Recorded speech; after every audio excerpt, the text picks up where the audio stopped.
Hey everybody, hope you're having an awesome day. I know I am. So it's a great day. So looking forward to a weekend.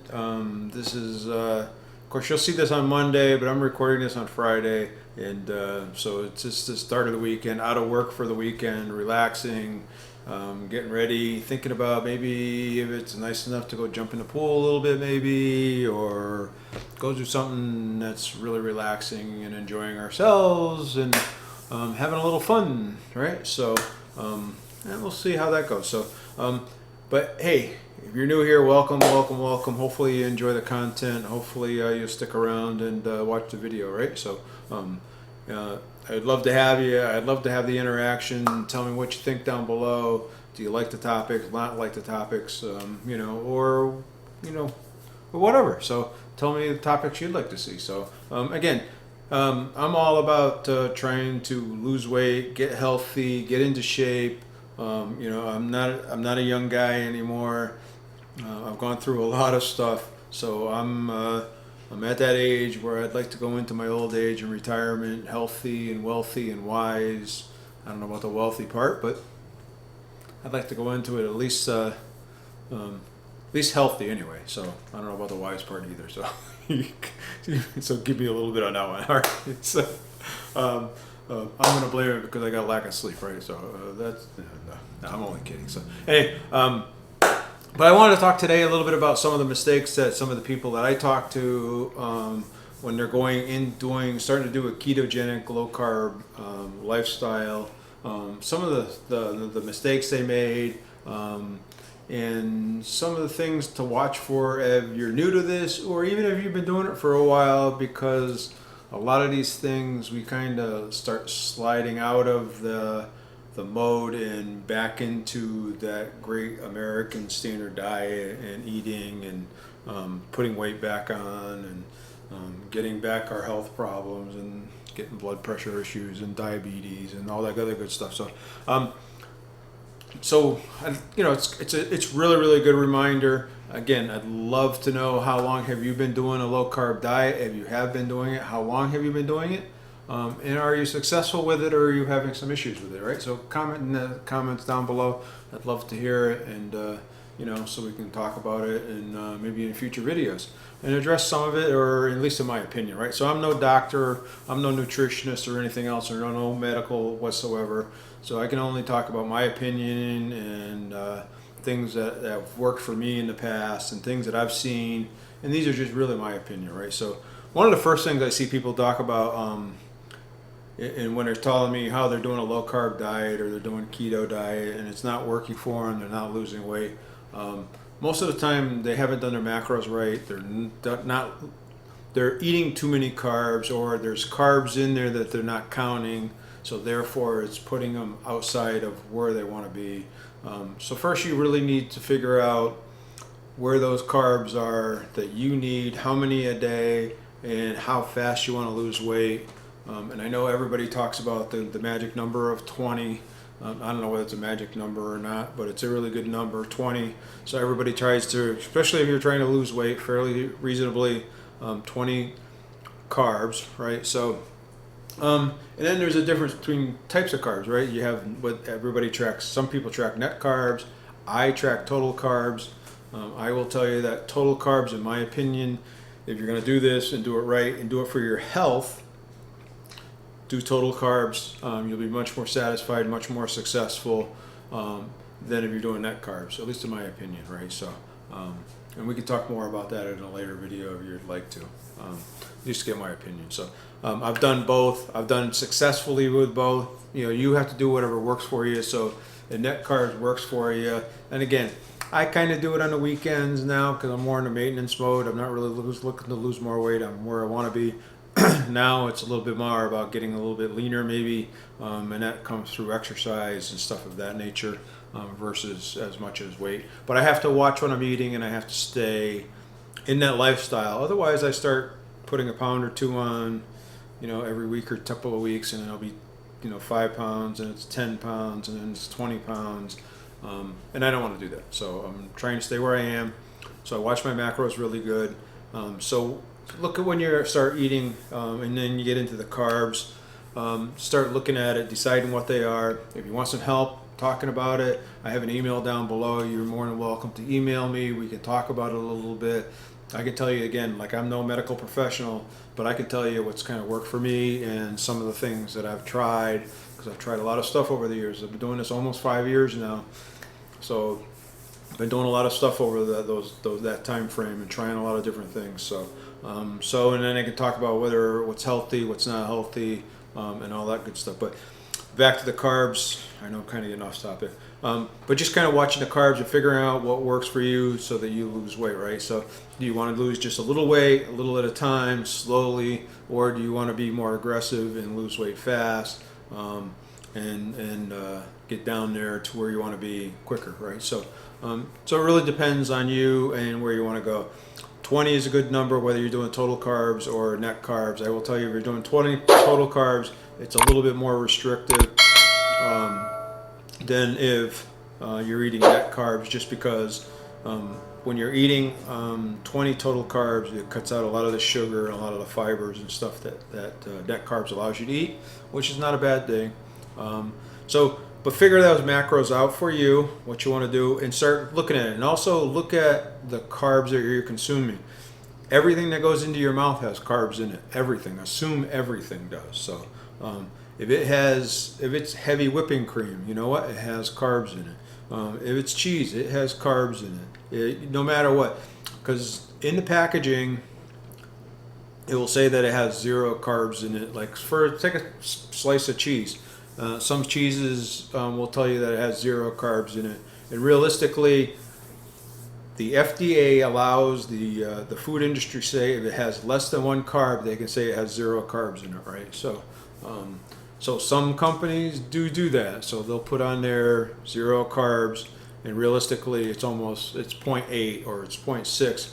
And you know what? If you have a heavy cream and you have 2 tablespoons of it, you know what? You've just consumed. You're thinking you're consuming 0 carbs when you're really consuming 4 carbs, and it can really throw your carb count off when you're not counting those things or you don't think about those things. Think about condiments. The condiments that you put on there. The ketchups. The ketchups have a ton of sugar in them, so they're pretty high in carbs. So look for a good, clean ketchup that you can use if you want to use ketchups. Other condiments, relish. You name it, and you say, well, it's just pickles. Well, pickles. Well, then they put sugar in with the pickles to make them sweet for you, right? So just kind of start looking at some of the other things. Soft drinks, even. Start thinking about, there's some soft drinks that have 0 carbs, 0 sugar, and I'm going to be honest with you, I drink some of them, right? So I do.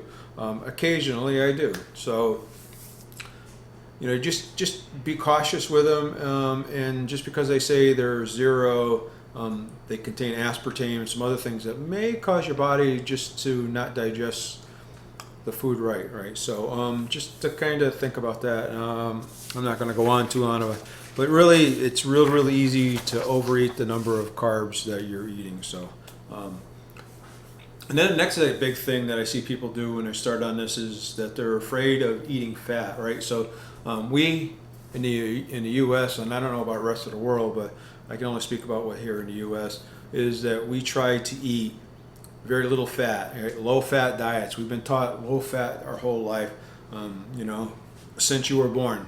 Low fat, right?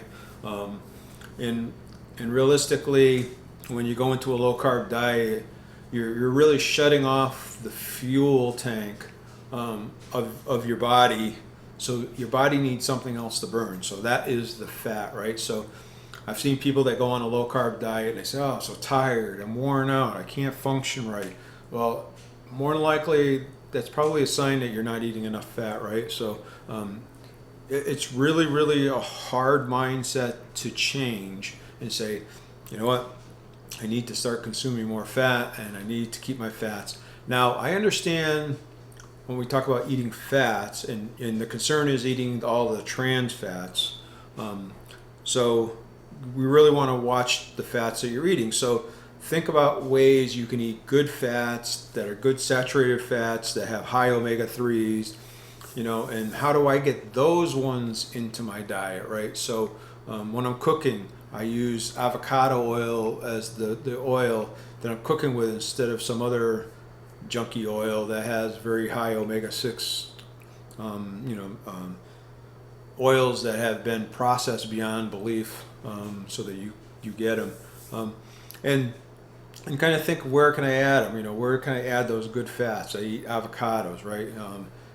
What else can I eat that has good fats in them? Olives, right? So butter, things of that nature. So just think of some of those good fats that you could eat, and how do I get them into my diet, rather than saying, oh, I got to stay away from fats, right? So when I go look at the store, and if you're doing carbs and you're looking at the labels, you'll notice that most of the low-fat things, carb count is actually higher than if it has full fat in it, right? So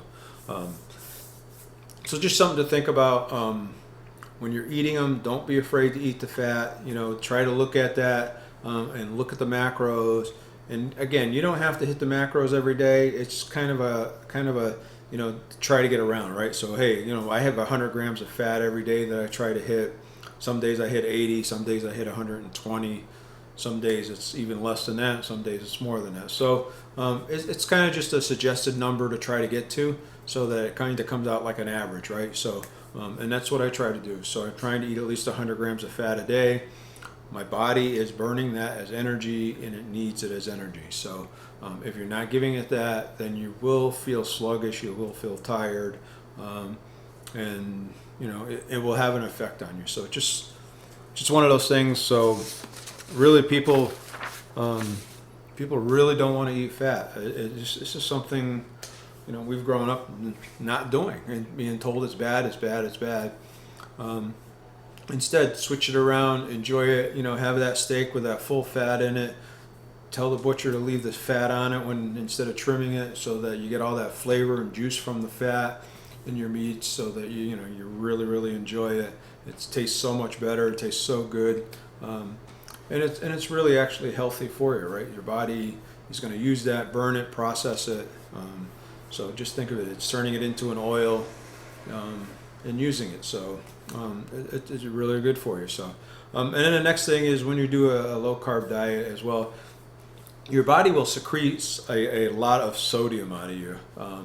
So when it starts secreting that sodium out of your body, you need to replenish it. So you need to eat a lot more salt than a person that's probably doing the standard American diet, because your body is flushing it out. Your kidneys are flushing it out as it's processing and going through, because it's breaking down the minerals in it. So you need to replace that. So think about that.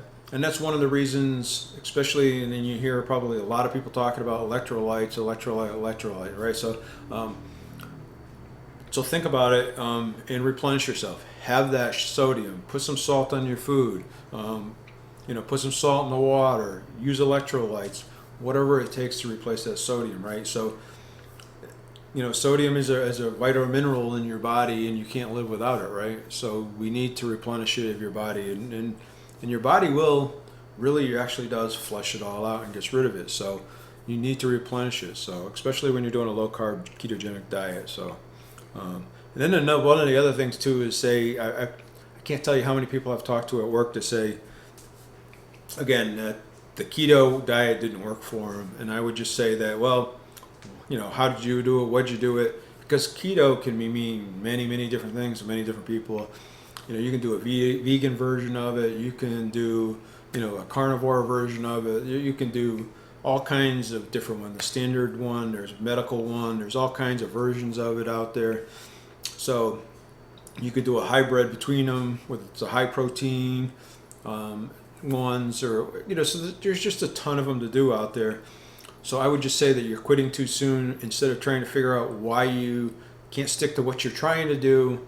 And if you can't stick to what you're trying to do, well, then maybe you need to make some adaptations to it so that you can, right? Change something out. If I'm missing some kind of foods, ask around, talk to folks that have had experience. Ask them, hey, I want a tortilla. What can I use for a shell instead of instead of the standard shell, right? So, and people can give you ideas. Go look on the internet for stuff like that. Hey, I want some spaghetti tonight. So what can I have instead of spaghetti? And you go out there and do some searching, and you can find alternatives. learning to bake a little bit and that kind of stuff as well helps tremendously, because now I can make just about anything that I want. I do cook it myself versus going to the store and buying it out of the freezer section or whatever. And it also, I've learned to eat a lot of healthy, natural foods, whole foods, so they're no longer processed foods. I'm not going to the freezer section and buying a bunch of stuff that's been processed and packaged and put into containers for me. I'm buying more wholesome foods that are nutrient dense and full of flavor and taste. So those are just a couple of the pointers that I wanted to point out today. So those are some of the things that I wanted to talk a little bit about. Hopefully you got something out of it. Again, this is just kind of to start trying to spark some questions and start sparking some of that conversation. So if you've done keto and it didn't work for you, let's talk about why didn't it work for you? What did you do? How did you do it? If you thought it was too expensive for you, well, then let's talk about that and why was it so expensive and what'd you do? So it's just meant to really start to get that conversation. Also, if you had issues or problems in the past, like I said, and you didn't feel good, maybe it's because you weren't consuming enough fat, or maybe you didn't have the sodium that your body required. So just a couple of things that you need to pay attention to as you go through this. I'm not going to keep going on too long, but hopefully you enjoyed it. Let me know down below and get back to me, and I would really, really appreciate it. I love the comments and I love the interaction, good, bad, or indifferent. So, all right. Hey, you guys, remember, you guys are awesome. Have a great day. We'll talk to you soon.